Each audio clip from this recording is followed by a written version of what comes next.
Good morning. I'm Steve Waters from the Naval Institute Board, and it's a great pleasure to welcome all of you to the 138th annual meeting. We have a pretty full agenda, and we're going to tell you about what the Institute is trying to do under our new Chief Executive, Vice Admiral Peter Daly, and I think with that, I would turn it over to him and let him talk.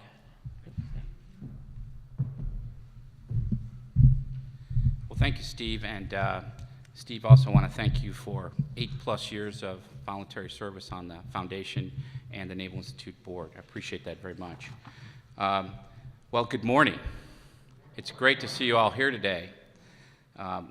It's a pleasure to address members of the Institute, members of the Board of Directors, and friends and supporters who are here today. This is our 138th meeting in our 139th year. And on 27 July last year, had the privilege and the honor of being selected as Chief Executive Officer for the Institute. This is my first opportunity to address an annual meeting. I also need to thank our sponsors for supporting this meeting. And we had two major sponsors, USAA and Dr. Jack London. Jack is here, and Jack, thank you. Many thanks.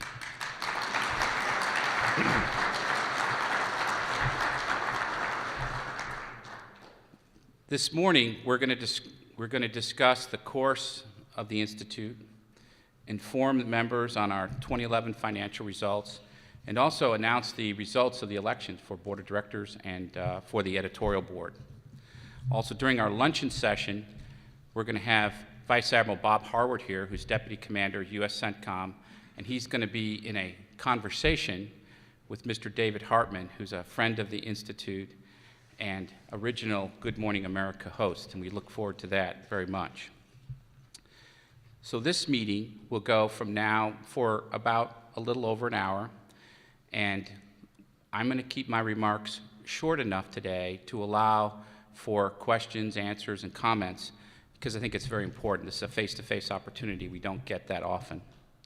So first, let me say the state of the Institute, our uniquely important mission, remains unchanged. Our mission is worth stating out loud. The U.S. Naval Institute is an independent forum for those who dare to read, speak, think, and write in order to advance the professional, literary, and scientific understanding of sea power and other issues critical to national defense. We are acting on that mission with a fresh vision.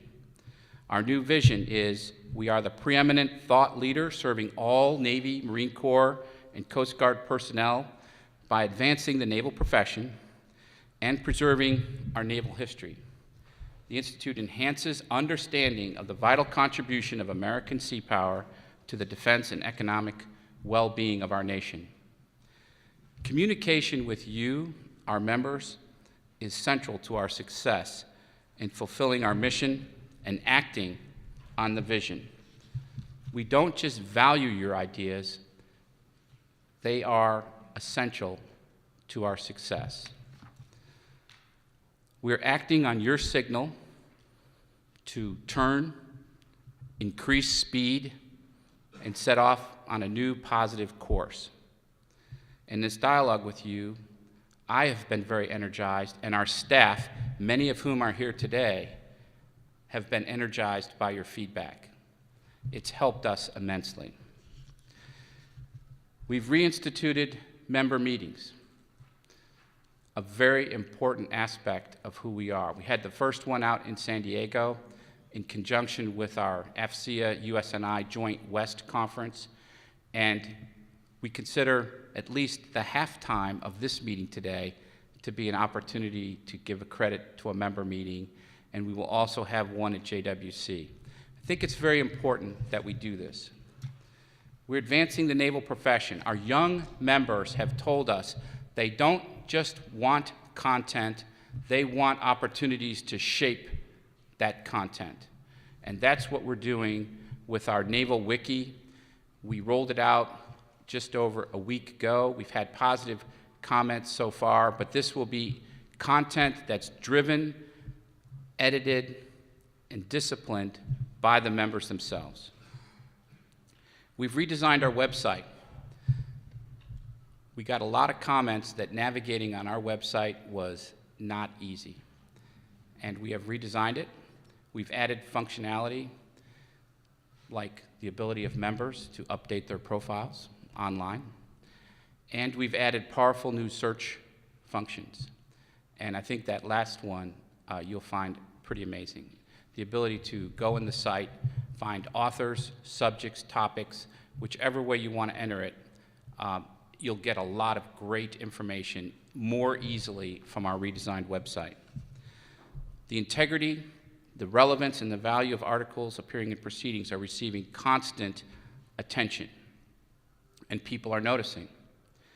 We're including members in our Constitution and Bylaws review, something that was promised at the last meeting. Nothing will go on a future ballot without a lengthy member comment process. We're also preserving history and bringing it alive. That's what the Naval Institute Press is all about. I'll tell a small story. Recently had a 3-star who's the head of the Navy Submarine Force, John Richardson, contact me, and he said, "Pete, I need a book. I need to put a book called Rules of the Game." That's the short title. Jerry Roncollato will give the long title. But it's a book by Andrew Gordon. Many of you are familiar with that book. And it's out of print. And it's on eBay for like 90 bucks. But we have a 3-star who wants his community, the current generation of officers, to have that book in their hand. And we contacted the author. He's in the UK. He agreed to allow us to reprint. He was able to get the rights back from a British press. And just yesterday, he agreed to sign the contract so we can print that book. That's what we're all about. And this officer, John Richardson, is thrilled. He put in a little of his own money. We put in a little of ours to get it done. We've reinstituted the tradition of publishing notes in proceedings. My good friend Fred Rainbow made that suggestion when I took over. He was right. As a matter of fact, during our strategic planning discussion, we said, if we didn't have a magazine, we'd invent a magazine so we could put CEO notes in the magazine. It's important to communicate, and I hope you're finding those useful. So we're setting conditions for a very positive future, and I won't go through every initiative. You all have, both on your tables, and we've sent out emails, published it on the website, the summary of our strategic plan. And there's many more details and specific actions listed. But suffice to say that it's mission-focused. It was done with significant member input from surveys and significant member input from discussions with members, and we worked alongside with the board very closely to develop this plan. I'd like to just discuss for a few minutes the strategic objectives, though. The first one focuses on enhancing national understanding of the vital contribution of sea power. We live in a very uncertain world. That is not flash traffic to this audience. There's not a Z in front of that daytime group. You know it's an uncertain future, and you know the world we live in.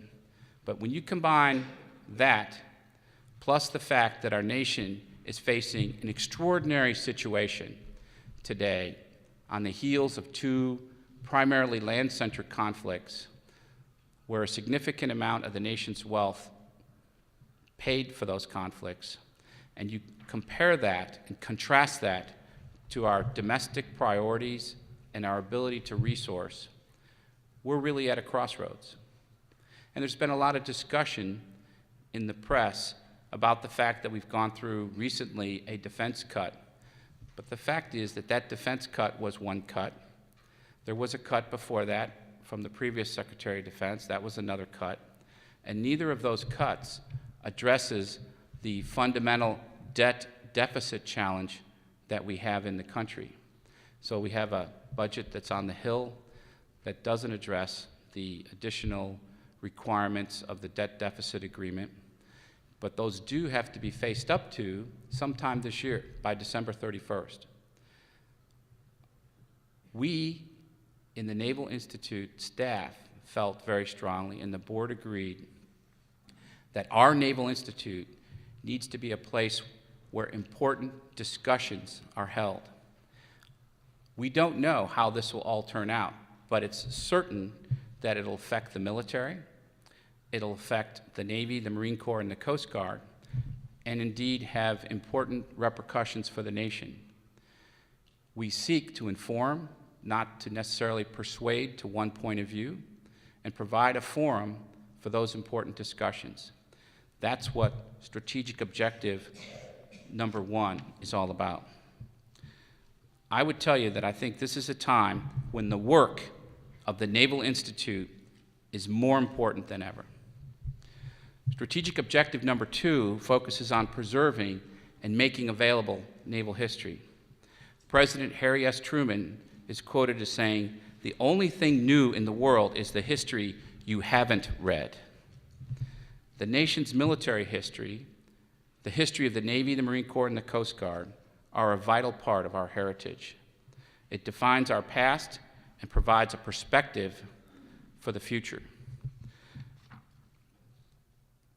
Strategic objective number 3 focuses on increasing, broadening, and engaging our Naval Institute membership.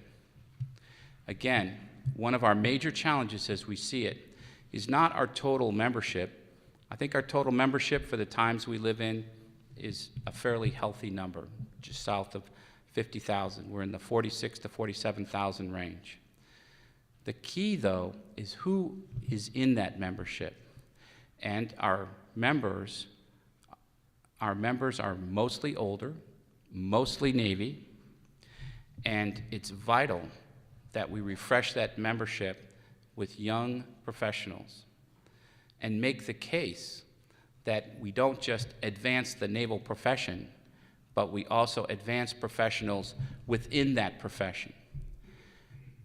Today, we're underrepresented, particularly in the active ranks, and we need to go after that and go after that hard. And we are. One of our young staff members told me after I'd only been aboard a couple weeks, he said, "Sir, it's not that they don't like us, it's that the Naval Institute is invisible to our young active duty audience." And what he meant there was that in a mostly print environment, which we were in, there's an entire group that we may not be reaching every day. So we're working very hard to improve our online offerings, e-books, applications, and I'm here to report that we've hired our editor, Sam Legrone, who's formerly of Jane's Defense Weekly, and we've also, as I mentioned, rolled out the wiki, rolled out the new website, and I feel that some combination of reaching more young people at their accession source and then keeping them interested in our products through a more vibrant and robust online engagement is the solution to increase our active membership. It's not, again, a surprise to this audience that the days when you march the midshipmen over to sign up for proceedings, those days are gone. We're not even in the middle of the Naval Academy anymore. We're over at Beach Hall, kind of off on the side, an independent entity that might not even be noticed by a midshipman. So one idea, this is just one example that we have, and I ask you to think about, is that we would take donations and provide gift memberships for midshipmen and use those donations, and the JAGs tell me if it's $20 or less, they can accept that as a gift. And guess what? We just priced our student membership the other day at $20. And that would allow us to get Naval Academy graduates and NROTC graduates and Coast Guard Academy graduates interested and explore the intersection between sea service, alma mater, and the Naval Institute. So Pete Daly can go write a check for a couple $1,000 and have every NROTC student at Holy Cross be a member. And that gets them started. And we think that Some combination of that with this vibrant online activity is going to be the secret. Strategic objective number 4 focuses on the need to secure endowments to fund the key strategies and initiatives that enable us to realize our mission.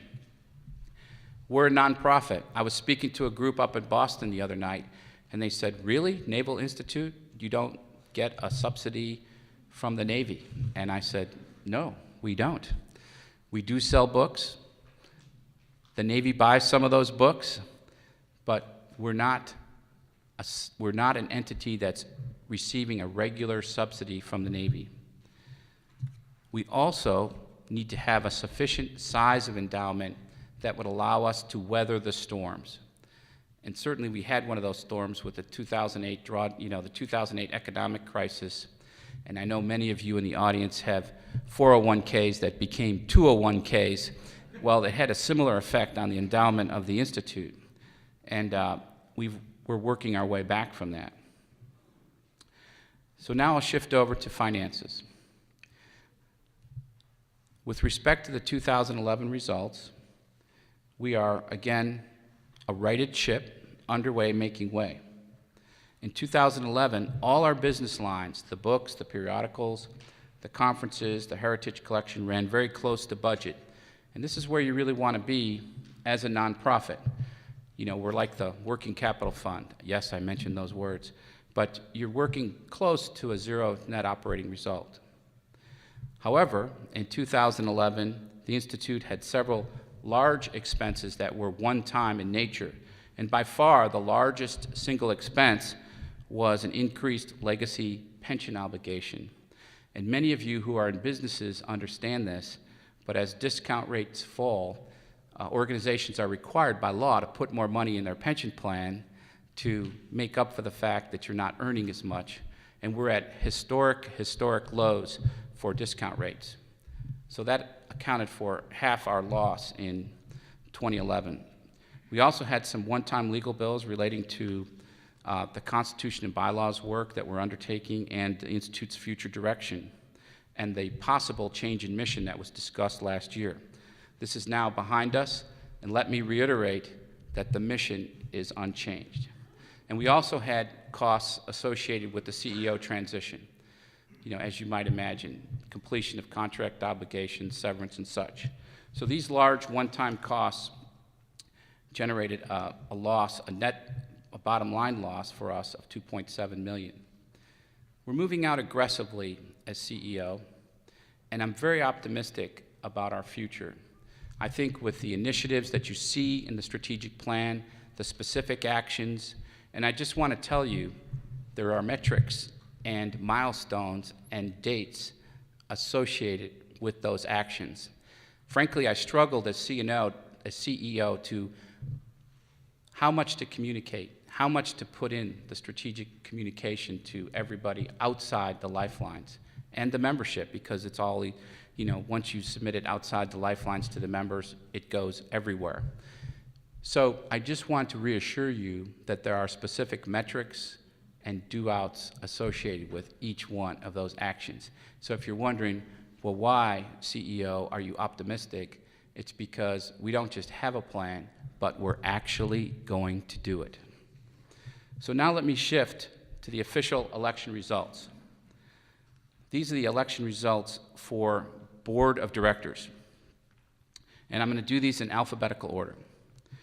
The elected directors from our election were Rear Admiral Dan Bowler, USN, retired. Vice Admiral Nancy Brown, USN, retired. Vice Admiral Herb Brown, USN, retired. Captain Carl Haslinger, USN, retired. Dr. Jack London, Captain, USN, retired. Captain Dave McFarland, USN, not retired. Mr. Ed Miller, Vice Admiral Norm Ray, and Captain Gordon Van Hook. Let's congratulate our Board of Directors.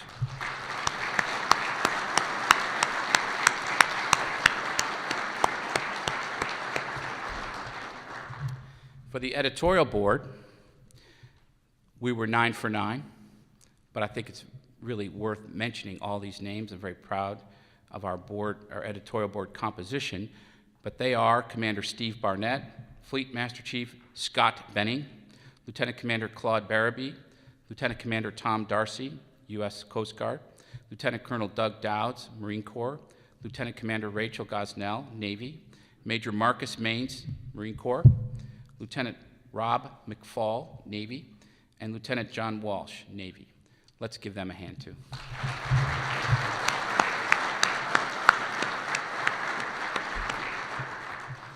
I also, as CEO, I would like to extend my deepest thanks on behalf of the entire membership for all those who have completed their tours on the board of directors and the editorial board. We ask a lot of these people, and they give their time very generously. And I truly believe that it is your most precious asset, is your time. And so I want to thank all who are completing their terms on the board of directors and the editorial board at this critically important time in the Institute's history. And let's all give them a hand to recognize.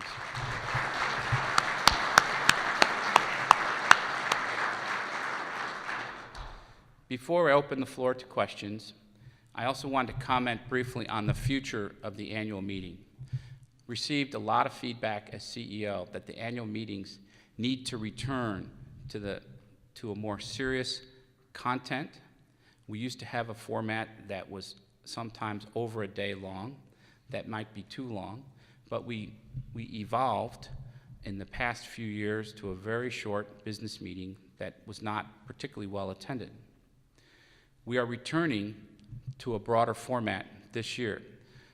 The first step is the luncheon that we're going to have after this meeting, which has, as we just discussed, Vice Admiral Harward and David Hartman. But we envision in the future that we'll take awards night and combine the awards dinner and some type of business meeting, maybe in the afternoon or the evening, we haven't decided yet, and celebrate not just the business of the Institute, but also the recognition for our authors for Proceedings, Naval History Magazine, the press, and our prize essay contest winners, and combine that to make it a more meaty event and more content-driven. So more to follow on that, but I just wanted to signal to you that we have heard this. We have taken a step this year, but there will be more to follow. So next year, in 2013, this meeting and the awards night will be at least on the same day. As I said at the outset, it's my honor and privilege to serve as the CEO of our Naval Institute. And it really is our Naval Institute. You know, we often refer to it as a treasure, but a treasure is a static thing that you admire. Maybe you put under glass, maybe you bring out once in a while to admire it. But I think we're really a treasure, but we're more than that. We're truly a dynamic entity that is totally dependent on an engaged membership, far beyond a subscription mentality. And membership in our professional association is very important, and the outcomes we generate should have a buy-in from the entire membership. So you'll hear more from us on this, but we're truly trying to move in a direction of you're a member of an association, an integrating association that transcends the individual tribes of the Navy, the Marine Corps, and the Coast Guard, and represents all the important issues of the sea services. So thank you for coming today. May God bless you. May God bless our Naval Institute and the United States of America, and I'd like to open it up to questions at this time. Thank you.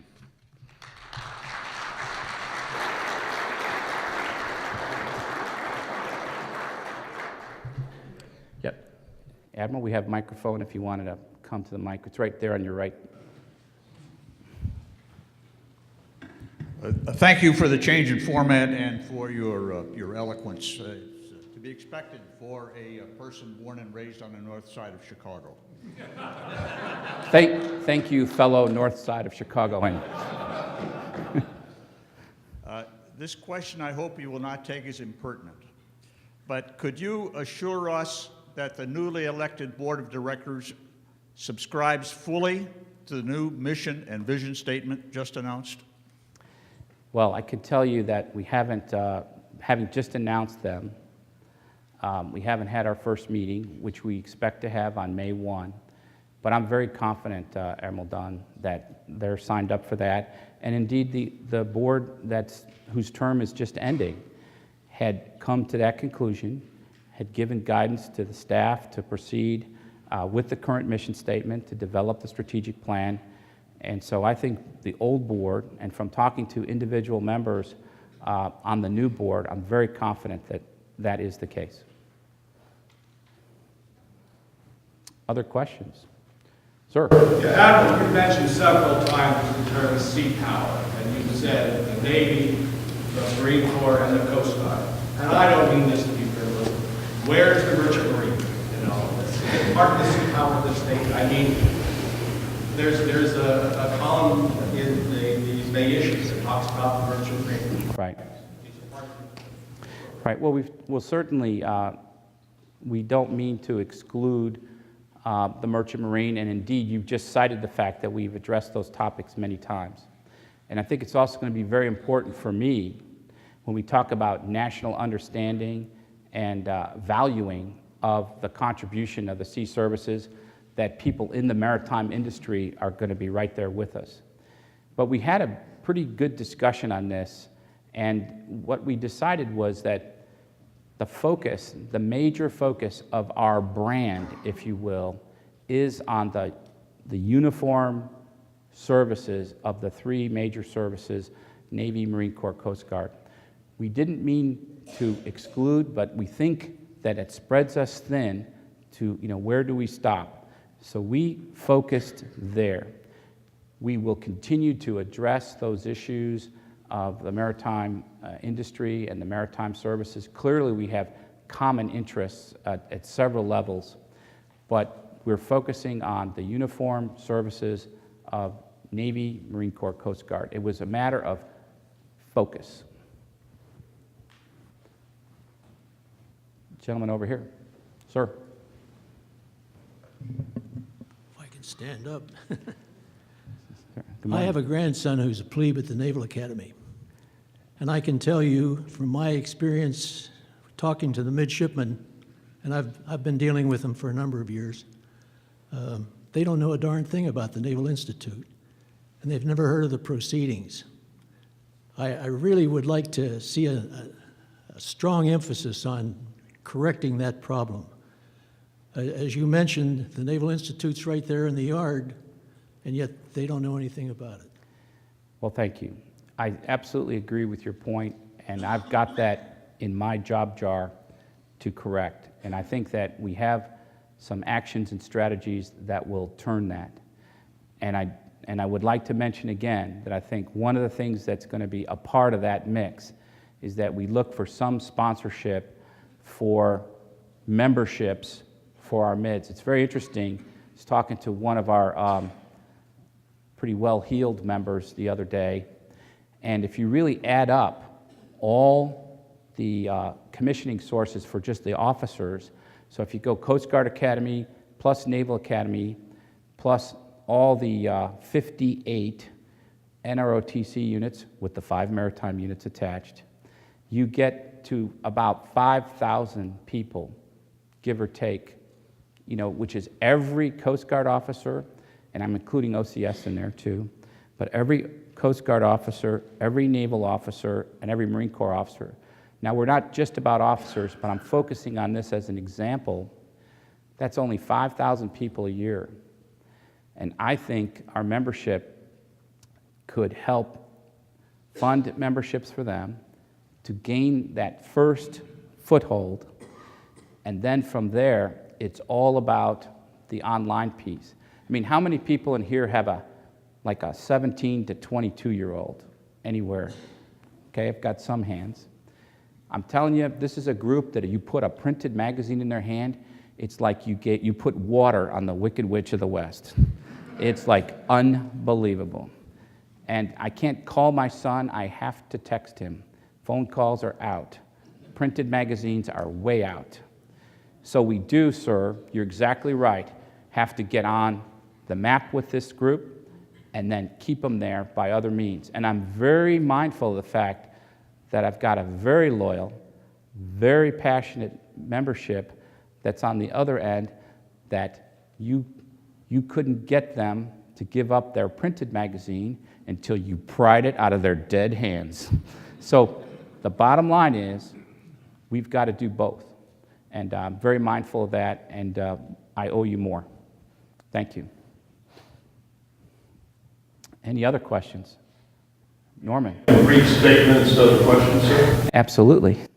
So far, you have only addressed in a couple of questions, I want to say, I'm not quite sure to verbalize it, the external aspects, activities of the Naval Institute. As some of you know, I have a close relationship with a number of individuals and certainly different parts of the Naval Institute. And in the last few months, I've seen a very interesting change in attitude, responsiveness, and enthusiasm of the staff. And the only thing I contributed to is a change in management in the last few months. But I may be stepping on some shoes here and some feet, which I often do, as you know. But I just want you to know that I think your staff really appreciates some of the changes that have come about the last few months. Well, thank you. And I want to tell you that the staff has earned my respect the other way. And the staff is a very professional staff. And frankly, the troubles, I don't want to get too Northern Ireland here, but the troubles of the last year and a half, where we had the discussion about the mission statement, wore on those folks. And they stayed with it.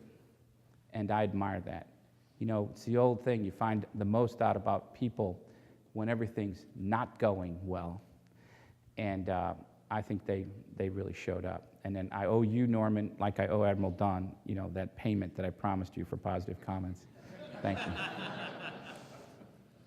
Tom Cropper, TC. Thank you, noted. T.C. Cropper, Admiral of the Fleet. Admiral, I also have a statement. I just want to underscore your points on the press. It's the intellectual underpinning of what we use to learn to fight. And so I just want to give you an example. Neptune's Inferno, I use that every day in training the fleet to fight. It's fabulous. It's history. It informs the way forward. It's not just looking back. It informs the way forward. There's so many valuable lessons, and I just want to put a plug in for what the press does. Also, there are a number of members here who contribute to that body of knowledge, so that young folks can gain some of that wisdom. So I would ask the membership to consider even small efforts for the press. And the last point is that it has opened up a venue for younger people to write about their experiences. We're going to reap a very rich harvest of leadership lessons out of these two wars. And we have young people on the ground, our young Marine officers and our young Naval and Coast Guard officers who are going to be able to teach many lessons that we can carry forward. So that's my point. It's very, very valuable, and I hope that your efforts there will continue. Well, thanks, Tom. You know, we publish 60 to 80 books a year, and I'm very proud of our press. It takes a lot to get those out the door. And I think the thing that we provide as an institute is, I mean, if your name's Gresham and you want to go up to a big publishing house in New York, the door is wide open. But they only get a certain amount of encouragement, care, feeding from our press at the level that they're writing at, maybe a new author, maybe a second book, probably a relatively small printing. The feedback I get from our authors is that's what they get from us, is that care and feeding. And we are very proud of that. You know, across the board, I think it's a treasure. And we're also working very hard, as I mentioned, not just the rules of the game, to go back. We've published since 1899. The press, you know, Institute's been around since 1873. The press, 1899. books that you may have heard of, like the Blue Jackets Manual, Ships and Aircraft, Combat Fleets of the World, all the professional books on navigation, ship handling, Duttons. These are the staples of our young educational books that we provide.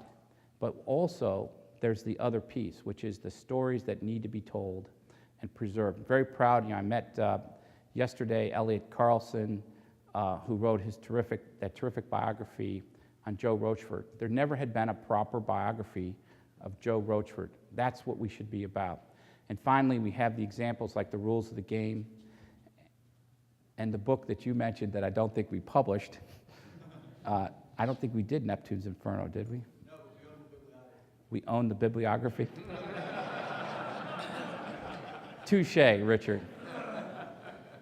Actually, that is a terrific book about Guadalcanal. There's many lessons there.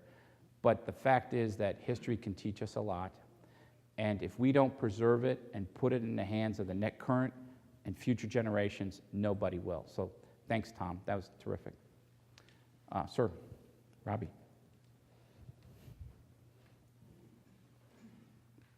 I would like to suggest, and this is only a suggestion, it's a thought, it's a question. Sure. And that is that the problem that we have with younger members, that is a second order problem and not a first order problem. And here's why I say that. If I think back to when I was an ensign and first joined the Institute, I mean, why did I do that? And it was because I felt that I was a member of a profession. And what does a professional do? He or she reads the professional journal of his profession to know what's going on. He or she wants to be informed. If the ensigns and JGs out there are not aware of the fact, if they're not instructed this way in ROTC or the Naval Academy or the Coast Guard Academy, if they don't have that understanding that they are now members of a profession and have an obligation to know what's happening in their profession, then they don't join the Institute. Right. So first there has to be a recognition that they are professionals. And I haven't taught at the Naval Academy, so what do I know? But I do sense there's that lack of understanding. And if there were first that recognition that they are members of a profession, then one, I think, naturally wants to keep up with the profession, whether it's online or in print. Right. Thank you. Well, I happen to agree that in many ways, the challenges that we have communicating the importance of sea power, telling the story of the Navy, Marine Corps, Coast Guard, achieving that issue or that level of professionalism, in many respects we mirror the services themselves, who are, have fits and starts of progress in those areas. So I think that you're right, and I've seen with Admiral Greenert, at least, in a couple conversations with him that we've had as friends, is just he's very interested in the point you're making, and as you know, he's laid some markers down, and he's very interested in this publishing his book, How We Fight, and getting to that kind of feeling of professionalism that you're talking about. But it's been very revealing to me in this job to know that really the idea of professionalism doesn't have to be a lifetime commitment in the sense of a full, 34 years in the Navy or 24 years in the Coast Guard or whatever it is. And it's been very interesting to me now out there talking to our membership that some of the most fervent supporters are the people who served 3 years or 4 years and then went off into another life, maybe did very well, but still have it in their chromosomes, in their blood of the Navy, the Marine Corps, and the Coast Guard. So I agree with your idea totally that professionalism is important, but I want to make it, I have to work on this to make sure it's not exclusive, that it really is inclusive of our full membership, because some of our, again, our most fervent, loyal, passionate members are people who are 3, 4, or 5 years, but the Navy never left their blood, or the Marine Corps, which never left their blood. I was going to say it, but I'm not going to say it. In the back. As a member of that latter group, I have a very baseline question to ask you. Sir. Is it going to be possible going forward, sir, to have on your website, very transparently, easy to navigate, balance sheet, the income statement, and the statement of cash flows? And similar information, which so far, many of my teammates have only been able to get through IRS 990 filings in regard to the foundation, particularly given some of the charitable giving options that you're now looking at and are in the process of rolling out. Right. Just above the line or below the line rules. Right. Well, first, as you say, we definitely publish our tax statements online. And we publish two of them, one for the foundation and one for the Naval Institute, which are two incorporated, one's not, but they're two separate entities. One supports the other. And there's a ton of information in there. But we also, Bob, correct me, haven't we also put our financial statements online? Where's Bob? They are online. The 2011 audit financials are on there right now. Yeah. So what we'll do is let me point you to that. We've just rolled out the website, the new website with the new navigation features on Friday. We'll point you to that, but there is a wealth of information there. And then if you're not getting to what you need, let me know, because I'm interested in this. We have to be transparent. It's part of us as a nonprofit, as you alluded, is that we have to convince people when they give $1 to the Naval Institute, that generates an outcome for them that they want, and they need to be assured that we're being good stewards of the resources that we do have. So I'm very interested in your point. We'll point out that section, and then I'd like to get feedback from you. I'll give you my card afterwards. Thank you. Other questions, sir? I hear with interest the high priority that we're going to put on introducing ourselves to the younger generation. I really urge you to do what you said in this plan, which is go for an iPad. The younger generation is just revolving around iPads. And I can tell you, having been an iPad owner for a couple of years and subscribing to things like the New York Times, Sure. it is a world of difference to view a publication through an app and to view it even on a superb website. The app is quicker, it's clearer, and it really grabs you. So I recommend you really go with the iPad or tablet. Well, thank you, and appreciate that. We're in that direction. Frankly, we're overdue on our app. We had a vendor last year. We contracted to do the iPad app, and they didn't perform. So we shot them and got a new one. and I think we're about, Mary, what would you say, 60 days away from the app? 60 days. Mary's swallowing. Mary's swallowing pretty hard on that one. She wants all 60 days. No, I think we're 2 to 2.5 months away from delivering that iPad app. Totally agree with your point about the ease of tablets, and I dare say, I think you made the point for me, it's not just the younger group, it's the tablet group is a much wider demographic, and it's essential that we get this done. And we're not going to stop there. We're going to do iPad. We're also going to go after the phone, the Droid, and get that done. And agree with you. And in the interim, I highly recommend an app. It's a free app in the App Store, Flipboard. And if you go to Flipboard, download it as a free app, and type in USNI, you get a terrific interim product. But you're going to get a tailored product in about 2.5 months. Thank you. And you might have some of the members test out the app, so you get it right. Thank you. And one of the things that's been really rewarding about this job has been people at the beginning said, okay, Daly, you're going in there, and not everybody's happy. I go, really? And they said, so the bad news is not everybody's happy. The good news is you've got a lot of support there, and people have come forward and said, we're willing to help. So we're embarked on a journey where we're asking members to volunteer on committees. And the first 2 committees that we set up were the Navy Junior Officer Advisory Committee and the Young Authors Group. And that, combined with the editorial board that we already had in situ, and some of the networking that we had a networking group that was kind of informal from the blogosphere and such, we are now able to crowdsource a lot better and send it out. And these young kids are amazing, and they're demanding, and they'll say, I like that, I hate that. And they'll tell you, and we get terrific feedback.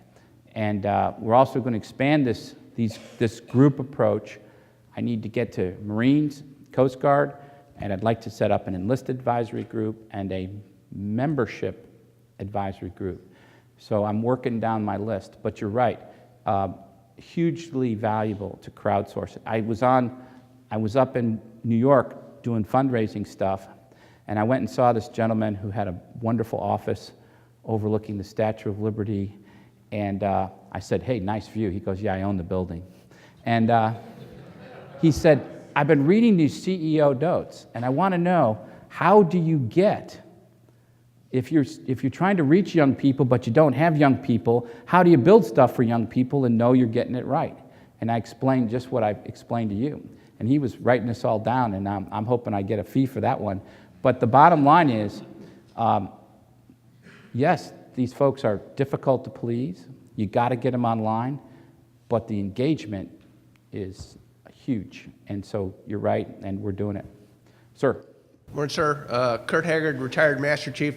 Kurt. I was on your board about a dozen years ago, and as Fred and Kurt can tell you, the point I'm going to make is, and you just did it, you said the word enlisted about 2 minutes ago, but you've mentioned officers and you know, of all the different flavors 30 times.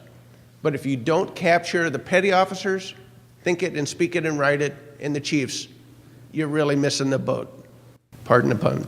Good luck to you. No, thank you. Noted, and you're right. I take that aboard. Yes, sir. 2 quick questions. So. Out of the 80 books that the Institute publishes a year, how many are in electronic format?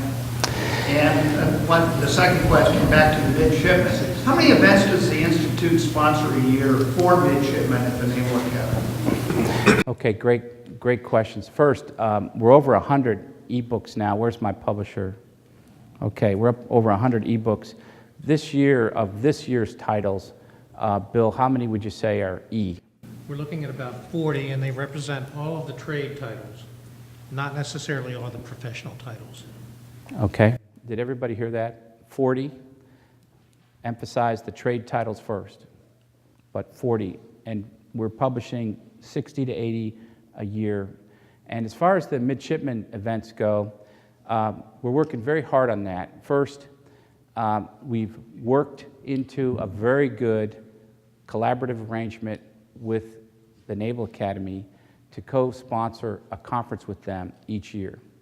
And last year's conference was in September, and its focus was on the centennial of naval aviation. And we basically built that conference, brought it to them, and brought in speakers like astronauts Bolden, Lovell, Carpenter, and it was very well received. David Hartman also did the conversation with them. It was a real keeper. If you haven't seen it online, please click on that one on the website. That was extremely well received. We had about 400 midshipmen there. This year, we're working one of the SOUP's major priorities, which is cyber. As you know, the Naval Academy has really committed to the cyber piece, and this conference this fall is on cyber, and we're well along on that. So the answer is, first, one big conference a year with the MIDs.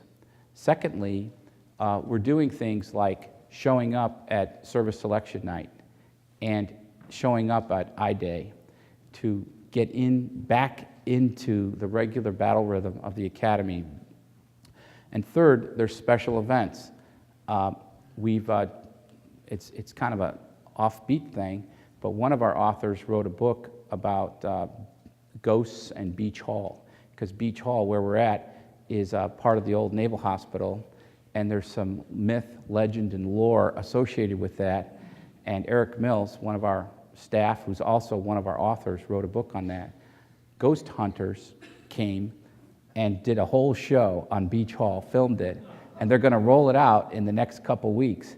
So, you know, if you go to the mids and you go, hey, how about learning more about ships and weapon systems? You kind of get the, we're pretty busy. But you say, how about ghost hunters?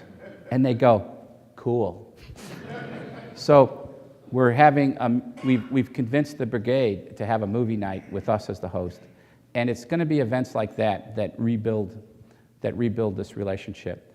But it's still interesting as a result of the rules on conflict of interest, because we are a non-federal entity, and the rules on the protection of personal privacy, information that's personal. There's some big walls there. Even though we could see them 300, 400 yards across the yard, there's some big walls there. And I take it, Bill, that we need to work even more to break that down. I think that's where you were headed. Does that answer your question? Thanks. We're working that hard. Sir? Sir, with regard to the editorial board, Yeah. is there information on the website about the nomination process, the duties and term of office? Where might I find that information? You know, we've got business rules. We recently worked a set of business rules for the editorial board. I know that we do not have that online. I will send it to you, and I think your point is that we could be more transparent about that process. Is that where you're headed? So come on up and get my card, but I'll send it to you, and then I'll take that for action. Thank you. Okay. I think we're getting close on time, but Claude? I'll try to keep this short, sir. Go ahead. Sir, I'd like to address a comment earlier about outreach to the Academy, and I would add outreach to all of the academies and ROTC units, and I'm glad to find out that I did not have your son or your grandson in class because there are two documents that my students are required to read: the Constitution of the United States and Naval Institute proceedings, sir. Thank you, Claude.